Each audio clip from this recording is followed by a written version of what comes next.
였습니다. 아멘.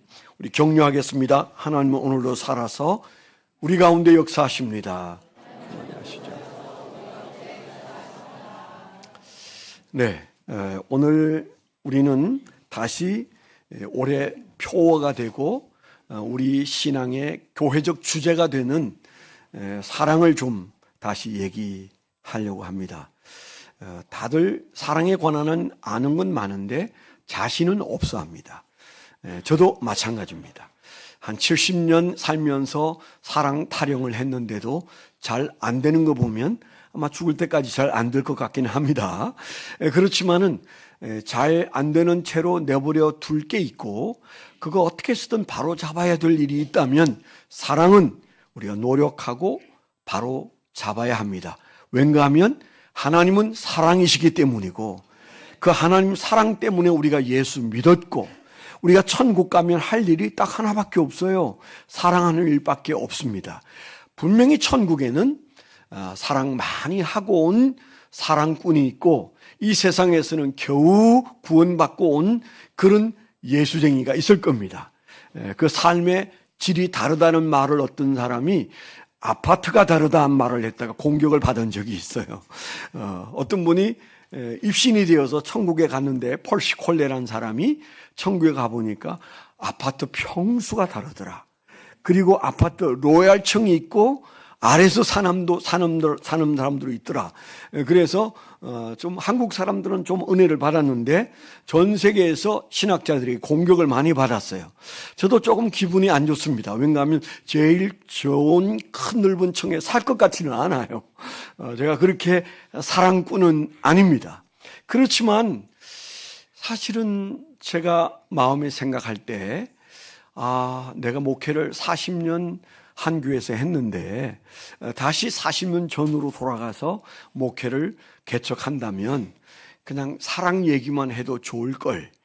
그리고 격려만 하면서 목회했어도 좋았을 일인데 참 부족했다.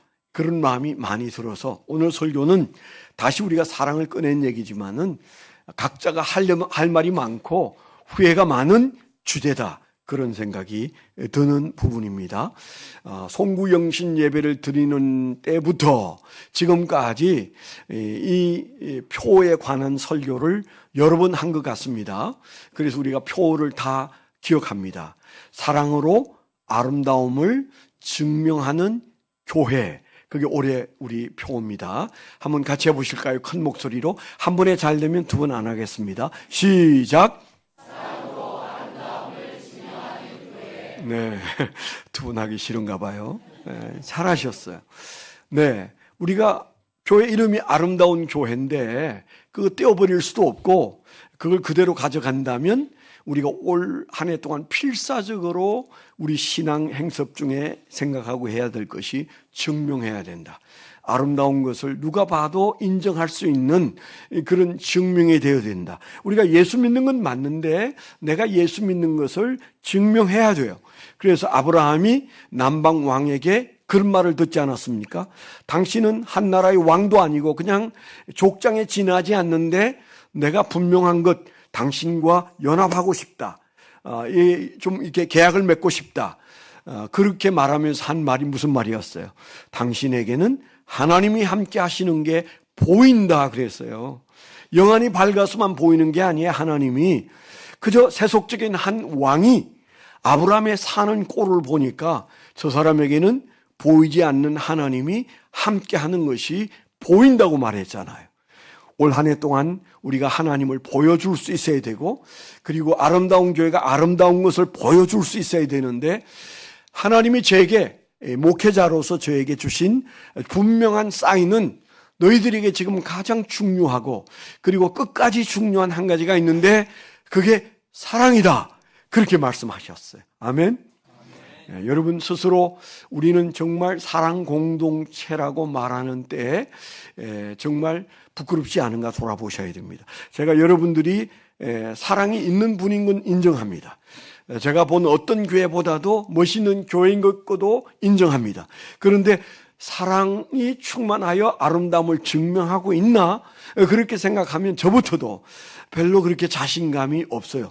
딱 자신감이 있을 때가 하나 있다면 여러분들이 잠시 후에 점심 드실 때는 사랑이 넘쳐 보입니다. 그 분위기 좋아요. 한번 오늘은 가서 점심 먹는 분들을 한번 이렇게 둘러보세요. 바로 그 분위기, 점심 끝나고도 그 분위기, 예배 드리는 시간에도 그 분위기. 그러면 제가 더 이상 할 말이 없어요. 다시는 사랑 얘기 안 하겠습니다. 그런데 제가 볼 때는 이 분위기여야 되는데, 둘씩 만날 때든 목장에서 만날 때든 가정에 돌아갔을 때든 바로 저 분위기가 참 좋은 분위기인데, 그런 분위기가 올 한 해 동안 우리에게서 만들어져서 그 교회는 정말 그 이름대로 아름다운 교회다, 그런 말을 듣게 되기를 축원합니다. 지난주에는 그래서 우리가 해야 할 사랑에 대해서 뭐라고 말했습니까? 사랑은 순종이다, 그렇게 말씀을 드렸어요. 감사한 것은 제가 그 설교를 했기 때문인지 아닌지는 모르겠는데, 지난주에 제가 임의로 목장을 편성해 버렸어요. 이건 큰일 날 일인데 까짓건 얼마 안 남았는데 욕 좀 먹으면 어때? 그래가지고 제가 후다닥 했거든. 진짜 후다닥 했어요. 한 2달 정도 고민을 하다가 후다닥 했는데, 성령의 감동하심을 받은 여러분인지 아니면 제 설교가 좀 뭔가 찔렸는지 순종하시더라고. 할렐루야. 다 순종했어요. 여기 저한테 이따위로 만들었습니까? 이건 아니지 않습니까? 그런 사람은 없었어요. 근데 여튼 제가 마음이 편안하게 서로를 잘 보내고 여기에 섰습니다. 아무도 태클 거는 인간은 없구나. 여튼 뭔지 좀 이해는 안 되지만 괜찮다. 그래서 제가 몇 가지 좀 부수적으로 해야 될 것, 그것만 정리해서 출력하게 해서 여러분들에게 나누어 드렸을 거예요. 목장 이렇게 갑니다. 그래서 여러분들이 순종한 그 순종이 올해 내내 기쁨으로 갔으면 좋겠다. 이제 그래서 일단 점수는 얻으셨어요. 사랑은 순종이다. 순종이 사랑이다. 예수님께서 말씀하신 대로 정말 너희가 나를 사랑한다면 내가 말한 것 지켜야 된다. 그렇게 하신 그 말씀에 근거해서 사랑이 순종인데, 나는 올해는 순종으로 내가 사랑하고 있다는 것을 하나님 앞에 증명하고, 교회에 증명하고, 그리고 내 아내 내 남편에게 증명하고, 내 자식에게 증명하는 그런 한 해를 살리라. 그럴 때 여러분 복받는 삶이 되실 줄 믿습니다. 오늘 우리가 함께 할 말씀은 사랑은 순종에 이어서 격려다, 그런 말씀을 드리고 싶습니다. 매우 중요한 말씀을 드리고 있습니다. 사랑이 여러 가지 프리즘처럼 여러 가지 색깔이 있지만, 우리가 이 표된 히브리서 10장 24절 25절에 근거해서 그 표에 맞는 말씀을 선포합니다. 사랑이 뭐냐? 격려다. 격려가 뭐냐? 사랑이다. 여러분, 사랑에 대한 이런 정의를 여러분들이 들어보신 적이 있습니까? 제 논리가 아닙니다. 성경이 말하고 있지 않습니까? 히브리서 10장 24절로 25절에 보니까 종말이 가까울수록 더욱 그리해야 될 것이 있다, 그렇게 말하면서 너희가 사랑으로 격려해야 된다, 그렇게 말씀하셨어요. 열심히 모여서 사랑으로 격려해야 된다. 그 말은 너희가 사랑을 격려로 실행하라, 그런 말씀이 있어요. 근데 곰곰이 생각해 보면 너무 맞는 말이라는 생각이 들어요. 우리가 하고 있는 사랑, 가정 안에서 하고 있는 사랑, 교회에서 하고 있는 사랑, 그리고 우리의 직장 속에서 하고 있는 사랑이 진짜 사랑이 되려면 선물하고 밥 사주고 또 등 두들겨주고 다 좋아요.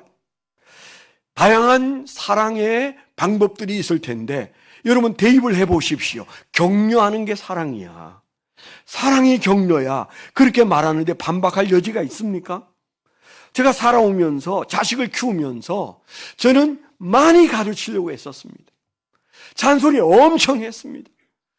가정예배 드릴 때마다 3분의 1만 지나가면 잔소리가 나와요.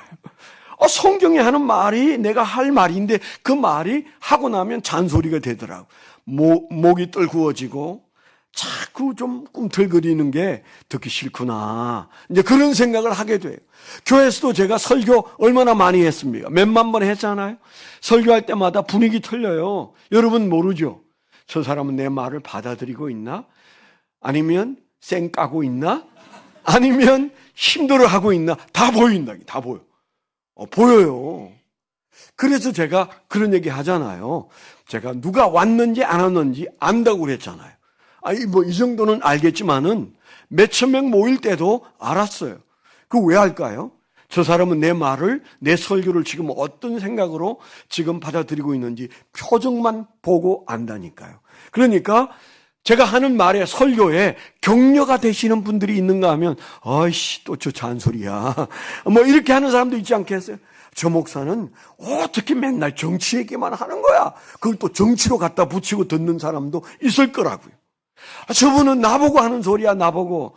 뭐 다른 사람 아니야, 나야. 뭐 그렇게. 아니, 설교 끝난 다음에 문자 오는 사람도 있다니. 오늘 왜 제 얘기 했습니까? 그런 정신 나간 인간도 있다니까요. 무슨 내가 할 말이 없어서 대중 앞에서 너 들어. 그리고 너에게 말하겠어요. 안 합니다. 그런 의미에서 참 말을 받아들이는 태도는 여러 가지인데 중요한 것 하나. 어떻든 내가 잘한 설교가 되었으려면 그게 격려로 받아들여졌어야 되고, 그 격려는 관계를 통해서 나오는 겁니다. 말이 전부가 아닙니다. 격려라는 것은 관계 속에서 나오는 거예요. 소리를 지르고 야단을 쳐도 그걸 격려로 받아들일 수 있는 관계가 제일 좋은 관계예요. 그런데 자식들도 마찬가지예요. 제가 잘 키운다고 열심히 키웠는데, 그런데 돌이켜보면 나는 정말 격려가 부족했어. 격려가 필요했어.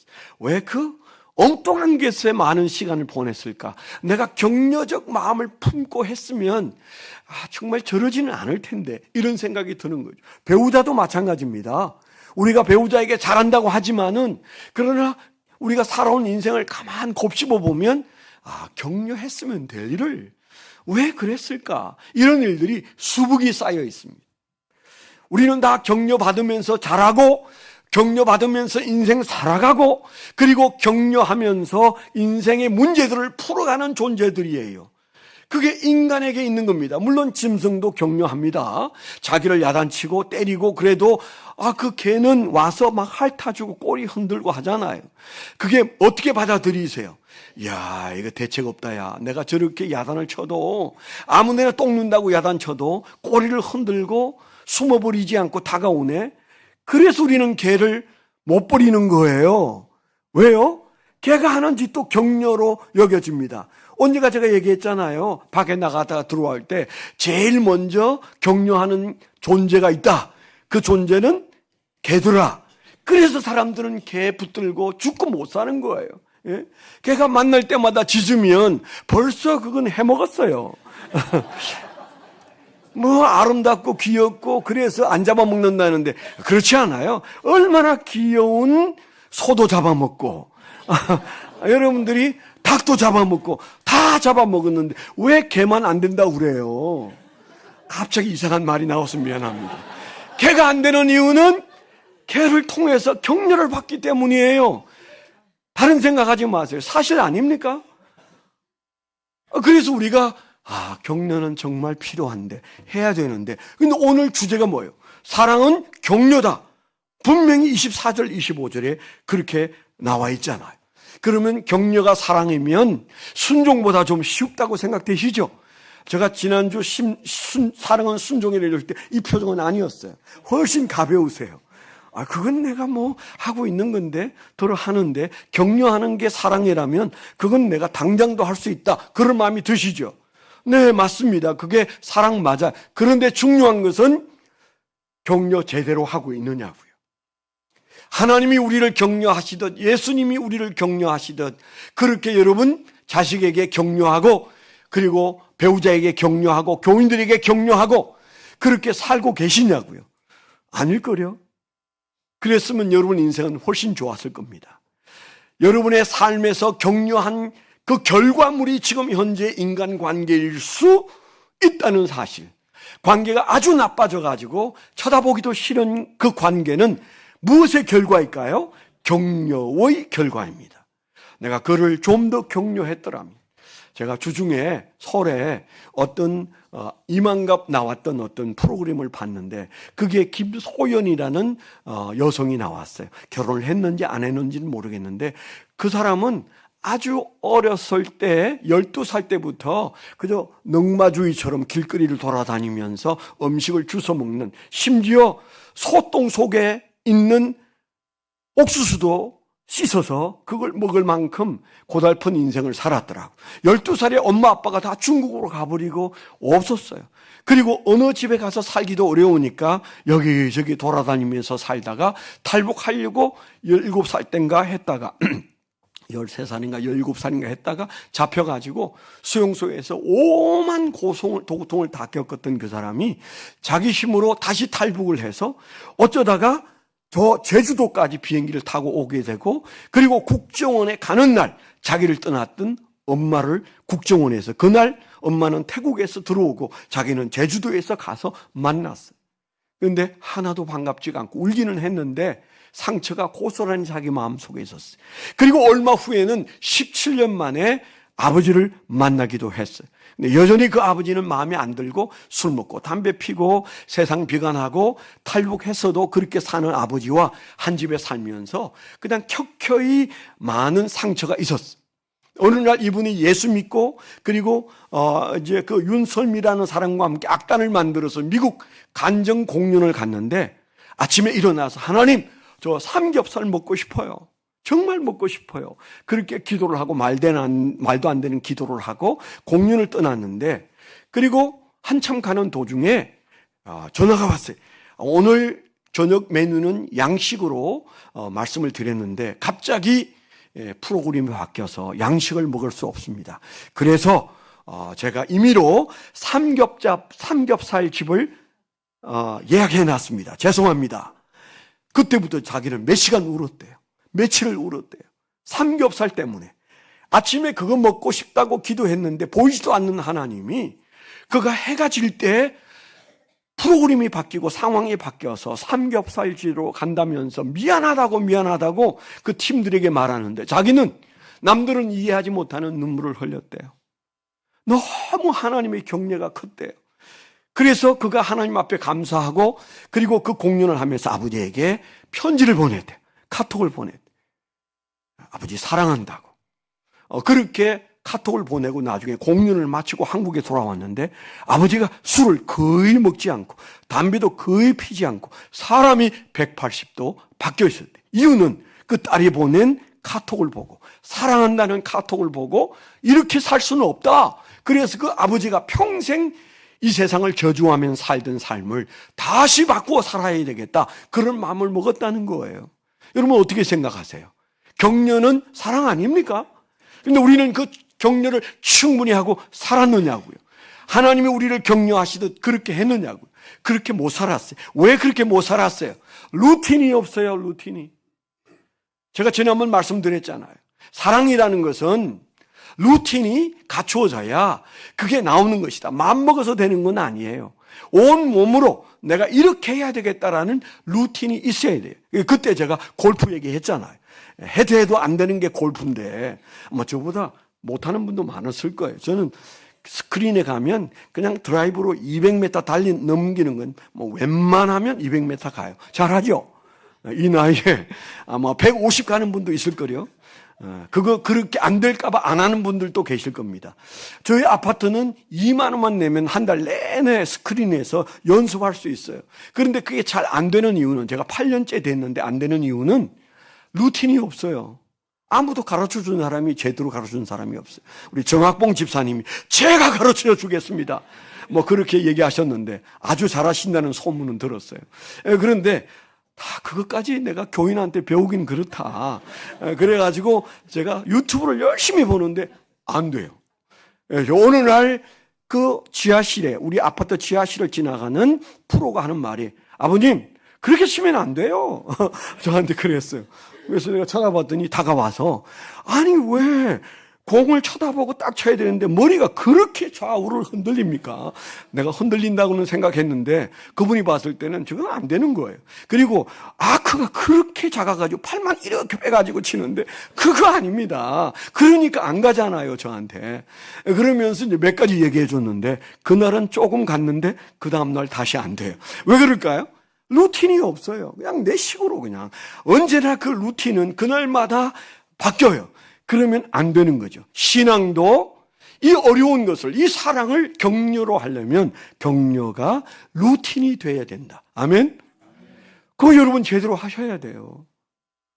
그 노력하지 않고 되겠어요? 가만 서 있는 공 하나 때리는 것도 8년 해도 안 된다는데 여러분들이 에이 신앙생활 힘들어.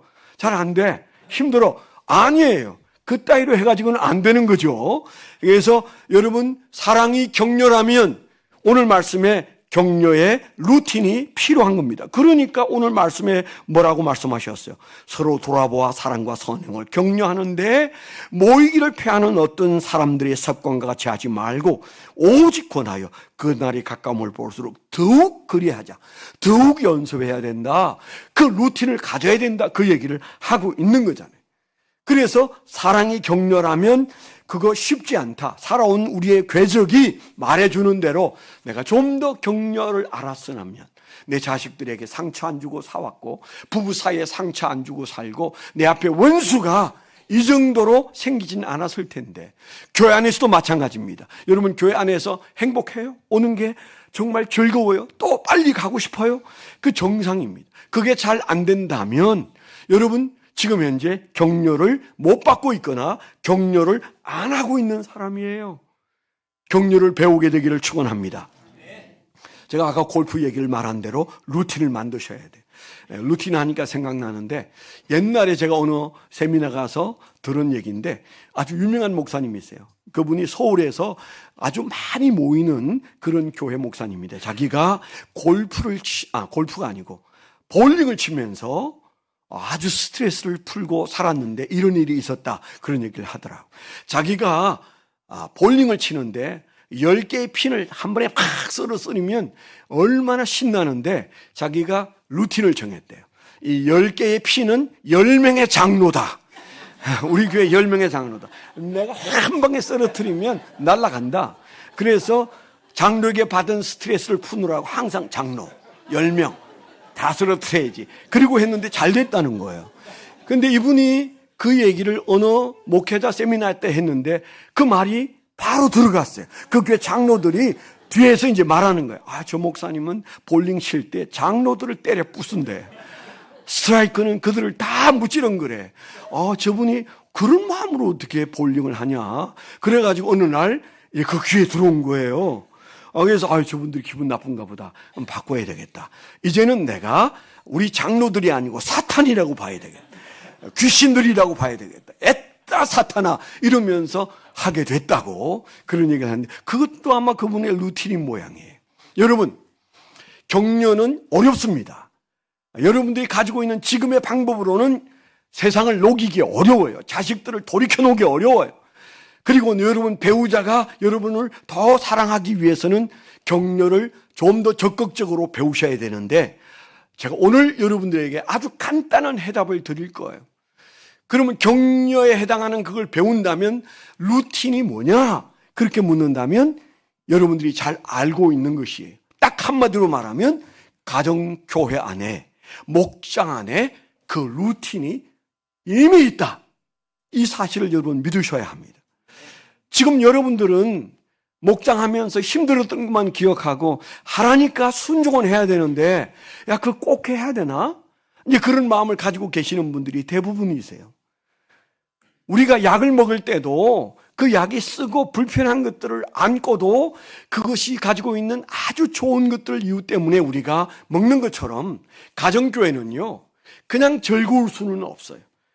목자 목녀가 애 많이 써야 되고 여러분들도 시간을 내야 되고 또 다른 사람들의 이런저런 구구한 삶의 얘기도 들어야 되고 그리고 잘 안 나오는 기도도 통성기도 해야 되고 그리고 자식들도 안 가려고 하면 그 자식들을 탈 다듬어서 데리고 가야 되고 갈 때마다 다 좋은 것이 아니고 그렇습니다. 그런데 초대교회가 그 가정교회에서 일어나고 로마를 이기고 세상을 이긴 놀라운 저력이 어디로부터 왔습니까? 사랑으로부터 왔어요. 그 사랑은 어디서 피어났습니까? 가정교회에서 피어났어요. 그래서 우리가 21세기에 다시 우리가 초대교회로 돌아가야 된다. 불편한 건 많고 이 복잡한 세상에서 정말 우리가 매주 모여서 가정교회를 한다는 게 엄두가 안 나지만, 그러나 그 결과가 사랑이고 격려고 그 결과가 우리의 행복이라면 우리는 강하게 붙잡고 우리가 실험을 해야 되는데, 왜 거기에 루틴이 있다고 말하는가? 가정교회 여러 가지 이유가 있어요. 한 5가지 이유가 있는데 그건 다음에 얘기하기로 하고, 가정교회에서 저는 그렇게 생각합니다. 우리가 했던 순과 그리고 2011년에 도입했던 가정교회 차이가 뭐 있겠어요? 거의 없어요. 90%는 같습니다. 그런데 이건 정말 효과적이다라고 여긴 게 더 격려적이라는 거예요. 어떻다고요? 더 격려적이라고요. 격려하는 사람도 기쁘고 격려받는 사람도 기뻐요. 그러면 더 격려적인 게 거기 프로그램 속에 뭐가 있느냐? 딱 3가지 있어요. 밥 먹고, 그 다음에 감사거리 하나 얘기하고, 그 다음에 기도거리 하나 얘기하는 거. 이게 루틴이에요. 잘 기억하세요. 아주 쉽고 아는 얘기지만 가슴에 이게 격려의 루틴이다. 가정이든 직장이든 교회든 목장이든, 특별히 목장 안에서 우리가 힘쓰고 애써야 될 게 딱 3가지인데, 이 격려의 루틴이 뭐냐? 첫째는 밥 먹는 거예요. 우리가 배고플 때 성질 나는 분 많으시죠? 저희 며느리도 배가 고프면 화가 난다고 그랬어요. 그래서 이번 설에도 제 아내가 정말 그 전날부터 잘 준비해가지고 제가 평소에 못 보던 귀한 음식들을 펼쳐놓고 아들과 며느리와 손녀가 먹는 것을 즐거워하는 모습을 보면서, 나를 격려 평소에 했으면 내가 잘했을 텐데, 별로 감사하지도 않는 그 자식들을 위해서 저렇게 격려하나. 저는 그게 격려로 보였어요. 저는 얻어먹는 사람으로 보이고 숟가락 하나 얹어서 그저 얻어먹는 내가 격려를 받겠어요? 밥만 맛있죠. 그래도 기분이 좋더라고요. 그런데 여러분, 밥 먹는 거 자기를 격려하는 아주 좋은 겁니다. 그래서 우리는 그냥 좋은 일 있으면 밥 먹자 하잖아요. 이게 아주 중요한 거라고요. 예수님도 밥 먹는 자리를 중요하게 여기셨어요. 그래서요, 목장에서 밥 먹으셔야 돼요. 그리고 제일 먼저 각자를 격려하기 위해서 밥을 먼저 먹는 거, 저는 정말 지혜롭다고 생각해요. 그래서 옛날 우리 수는 밥을 맨 마지막에 먹었는데 목장은 밥을 제일 먼저 먹어요. 그런데 여러분, 가정을 돌아가면서 하기 좀 어렵잖아요. 이제는 안 그래도 돼요. 그래서 여러분들이 이 교회 와서 하시고, 5층에 가면 쌀이며 뭐며 잔뜩 있어요. 그 애찬 팀장은 기분 나빠하게 할지 몰라도 있을 거 다 있습니다. 커피까지 있어요. 여러분 다 털어 먹으세요. 그리고 여러분들이 기쁘게 즐기세요. 그런 다음에 나중에 또 누군가가 채울 거 아니겠어요? 그러니까 교회에서 모이시면 돼요. 또 어쩌다가 여러분 생일이나 결혼 기념일이 되면 그때 여러분 집을 열고 초청하시면 우리가 좋은 파티가 되지 않겠어요? 그러면 가족 생일 다 따지면 한 4-5번, 1년에 4-5번만 초청하면 끝납니다. 그러니까 부담 갖지 마세요. 목자 목녀도 부담 갖지 말고 그냥 교회에서 모이면 되고, 조금 대접하고 싶을 때는 음식 사 먹으면 되고, 더 조금 좀 하고 싶으면 기념일에 여러분 초청해서 모시면 얼마나 그게 행복한데요. 그래서라도 먼저 밥을 먹는 게 격려다. 2번째, 반드시 그 주간에 감사를 하나씩 고백하게 되어 있죠. 아이도 어른도. 이거 엄청난 겁니다. 왜 그렇습니까? 하나님을 격려하는 거예요. 하나님을 격려하는 거예요. 하나님 이 성경에 이렇게 두껍게 뭘 쓰셨어요? 사랑을 쓰셨는데 결국 그 내용은 격려받고 싶다. 내가 만든 인간들로부터 격려받고 싶다. 그게 메시지예요. 그러면 우리는 격려받는 것만 있으면 안 되죠. 일용할 양식을 주신 하나님 앞에 격려를 받고, 그리고 우리는 하나님을 격려하는 이 예배를 드리고, 그리고 정말 예배 중에 가장 중요한 것은 하나님 제게 이렇게 해주셨잖아요. 감사합니다. 그게 여러분 생활 속에서 고백되어지면 그 하나님을 격려하는 거예요. 3번째, 기도, 중보 기도예요. 기도 제목 하나씩 내잖아요. 그러면 여러분들이 일주일 동안 그 다음 모임을 위해서 기도하고 옵니다. 그리고 은근히 기다려요. 저 사람의 형편이 좋아졌나? 문제가 해결됐나? 그래서 귀를 쫑긋하고 혹시 기도 응답이 있는지 듣습니다. 그러면 기도 응답된 사람보다도 더 기쁘게 여깁니다. 이게 우리 신앙이에요. 내가 누군가를 위해서 기도했는데 그의 문제가 이렇게 해결됐다더라. 그러면 얼마나 기쁜지 몰라요. 누구를 격려하는 겁니까? 공동체를 격려하는 겁니다. 기도 응답에 간증이 없는 공동체는 죽은 공동체예요.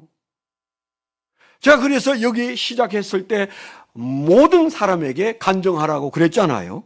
나중에 한 바퀴 도니까 좀 힘들어해서 이제 마쳤는데, 아직도 한 번도 여기 나와서 간증한 일이 없는 분은 자수하셔서 간증 좀 해요. 남의 간증은 따먹고 격려받고, 그리고 자기는 간증 그냥 딱 집어넣고 안 하면 이게 인풋 아웃풋이 안 맞는 거예요. 균형이 맞아야 돼. 받고 주고 받고 주고. 그런데 그 안에 격려가 있는데, 가정교회 안에, 목장 안에 격려가 자리 잡고 있구나. 그 루틴을 고민할 필요가 없어요. 목자가 다 할 거예요. 자, 우리 밥 먹읍시다. 격려됐고. 자, 감사 한 가지씩 얘기하세요. 그거 격려됐고. 자, 이제 기도 제목이 있는 거 한 가지씩 얘기합시다. 격려됐잖아요. 여러분, 교회는 그런 겁니다. 격려가 있어야 삽니다. 여러분, 민수기 13장에 보면 어떤 사건이 있었어요? 그때 저 정탐을 하고 돌아온 사람들이 가데스 바네아에서 12사람이 갔다 온 얘기를 얘기하는데, 갈렙이 먼저 얘기했어요. 야, 대단합니다. 엄청난 곳이에요. 그런데 하나님이 우리에게 그곳을 주셨어요. 두 번째 사람이 나와서 뭐라고 그랬어요? 좋기는 좋은데, 정말 대단한 곳인데, 비교가 안 되는 좋은 곳인데, 이야, 그들은 네피림에 해당하는 아낙 자손들의 그 용모나 환경이 난공불락이고 우리는 메뚜기입니다. 그랬더니 10사람이 그런 말을 하는 사이에 여호수아와 갈렙이 아니다. 그들은 하나님이 없다. 그래서 그들은 우리의 밥이다. 가서 우리가 차지하도록 하나님이 허락하셨다고 말했지만, 여러분, 거기에서도 10명이 떠들리니까 두 사람의 말이 묻혔어요. 그래서 메뚜기 합장을 했다니까요. 여러분 기억하세요. 메뚜기 합창하면 안 돼요. 목장에 모여서 그런 좌절된 메뚜기 합장은 격려가 안 돼요. 그건 기도 제목으로 내놓으시면 돼요. 그리고 우리는 입술로 간증해야 돼요. 감사를. 밥 잘 먹고 왜 메뚜기 합장합니까? 근데 문제는 메뚜기 합창으로 끝난 게 아니었어요. 그들의 메뚜기 합창을 하나님이 들으셨다고 민수기 13장에서 말씀하고 있잖아요. 그게 문제예요. 말없이 하나님이 우리의 마음을 읽으시고 우리의 말을 들으신다는 게 문제예요. 뭐라고 그랬어요? 여기 메뚜기 합창한 사람은 한 명도 요단강을 건너지 못한다 그랬어요. 모세도 못 건넜어요. 그런데 그날 메뚜기 합창 대신에 하나님이 우리와 함께 계시니 그들은 우리의 밥이라고 말했던, 백성을 격려했던 두 사람의 격려자만 요단강을 건너서 가나안 땅에 들어갔습니다. 간단하잖아요. 하나님이 보고 들으시는데, 하나님이 너가 저주하냐? 절망하냐? 그래, 그 모래 광야에서 죽어라, 그렇게 말씀하셨고, 격려했냐? 나도 격려받았다. 너희의 삶에 하나님이 있으니 내가 너희들을 요단강을 건너게 해주마. 그래서 하나님께서 그들을 건너게 하셨잖아요. 아멘? 메뚜기 찬양 멈추세요. 그리고 하나님이 보고 계시는 그 격려의 삶을 여러분 살기 시작하십시오. 목장에서 그렇게 사세요. 목장을 통하여 축복의 축복을 누리게 될 줄 믿습니다. 격려가 답이고 가정교회가 답입니다. 기도하겠습니다.